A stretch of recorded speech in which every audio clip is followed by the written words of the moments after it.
I made a 2D tower defense game in 3 days, and this is how that went. The game is about enemy slimes trying to attack your base, and you need to fend them off with your towers. The towers and enemies were gonna have different elements like fire and water, and you'd have to strategize how you would place your towers and all, but as you'll see, I didn't have time to implement those. So I started off with the artwork and made some designs for the enemies and the environment. Once I was happy with that, I opened up a new 2D project in Unity. I created a plot game object that's basically a square, and I've reused it over and over to make a grid for the background. Doing this method was kind of tedious though, and probably super inefficient, so instead I just used Unity's tile map system, which worked way better. After adding in some color, it was time for the path system. For the enemies to move, they need a path to follow, so I created an empty game object that holds different points placed at each corner of the path. In the level manager, each point is added to a list, and when the game starts, the enemy will move to the first element. Once it's close enough, the enemy will move to the next element in the list until it reaches the last index. For the enemy movement, I added a rigid body to the enemy's game object.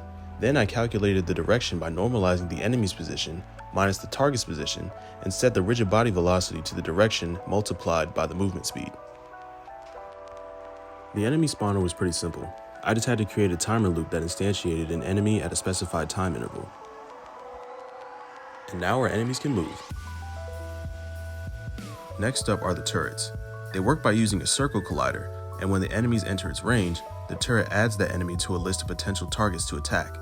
The turret will always target the first element in the list, so when an enemy is destroyed or removed from the list, the turret will target the next enemy until all enemies are destroyed or out of range. Then I made a projectile prefab, added some shooting logic, copy and pasted some code online to rotate the turret, and there we go. Now we just need a way to win and lose. So in the level manager script, I added variables for the health of our base, coins to purchase new towers, and the amount of enemies left in our scene. I created some UI to visualize those components, and added a game over screen if your health reaches 0. To make the game a bit more challenging, I made it so each new enemy spawned would be slightly faster and have a bit more health than the last. But this was all I could do in 3 days. I didn't have the time to add in new enemies or towers like I wanted, and a lot of my time was spent actually learning Unity. I'm still getting used to the engine as of now, but honestly, I'm pretty happy with the final result. But that's it for me. Thank you guys for watching, and if you enjoyed the video, leaving a like would be awesome. And if you subscribe, that'd be even better. See you next time.